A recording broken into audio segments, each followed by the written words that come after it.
Yeah. Let me see you at the front. Yeah.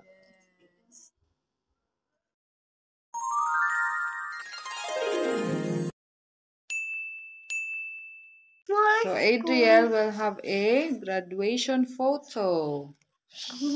Today is 27th of June. We're coming on nursery Thursday. So ito yung invitation guys. Kasi ano nila, graduation photo. So ayan. So excited. Gagraduate na ang aming baby love sa nursery. Samahan niyo kami guys. So, ikaw na. Malilate na tayo.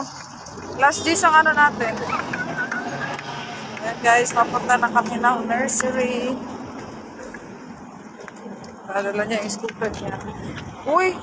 Malapit na kami sa nursery guys. Ayan. Right.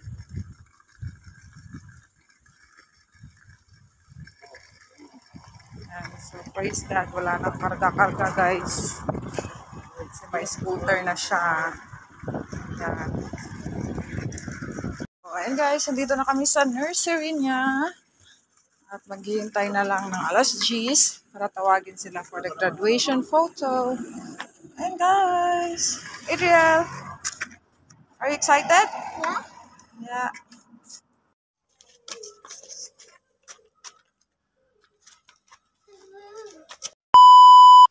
Ito na nga guys, ang photoshoot ni Adriel sa nursery niya.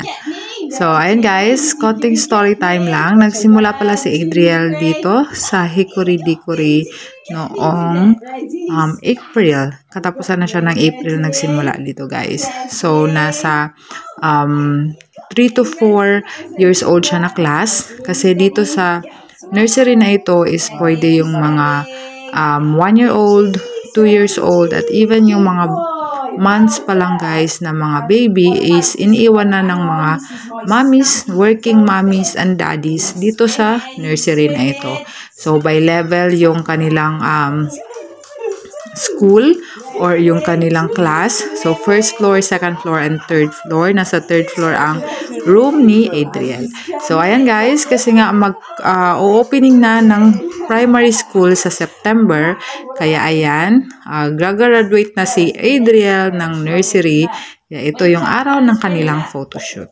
So, ayan guys, sobrang excited ko. Nag-book din talaga ako ng day off para ma-witness ko kung paano ang pagpo-photoshoot nila dito. So, as you can see, nilalaro nila si Adriel para daw maging natural yung kanyang mga expression, yung kanyang mga ngiti, yung kanyang reaction. So, sobrang galing talaga din nila guys kung paano nila pinapatawa si Adriel.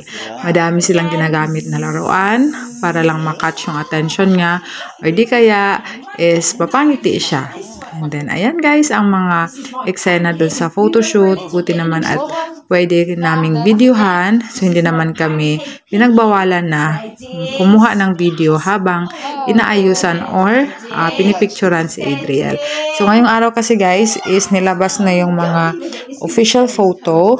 Pero, kailangan namin magbayad kung gusto namin ng copy. So, at the end of this video guys, ay papakita ko yung mga sample photos na nakuha during this photo shoot. So, konting story time guys is isa akong OFW sa Saudi Arabia dati for 2 years. And for that 2 years guys, 1-year-old ko iniwan si Adriel. Nagpapa-breastfeed pa ako. And then, nag-sacrifice talaga ako at iniwan siya ng 2 years. And ito yung mga gusto kong makita or ma-witness na milestone ni Adriel. And by God's grace and favor guys, ay inalaw niya na ma-witness ko ito sa aming baby labs. So ayan, sobrang blessed at grateful ko kasi ito yung mga prayer request ko dati na Lord, please allow me to witness yung mga milestone, yung mga journey ni Adriel. And indeed, God is really good and He answers our prayers. So ayan, makikita ko na ang journey ng aking baby loves at ito yung isa sa mga milestone niya, nagagraduate na siya, ang pinakaunang graduation niya sa kanyang buhay. So ayan guys, walang imposible sa kay Lord talaga. So sa mga mommies na malayo sa kanilang mga anak, I believe that one day, if God willing, is makakasama nyo din ang kanyang mga babies at ma-witness nyo personally yung mga milestones nila. So, ayun lang guys ang konting story time. And thank you guys for watching. See you on our next one. Bye-bye and God bless.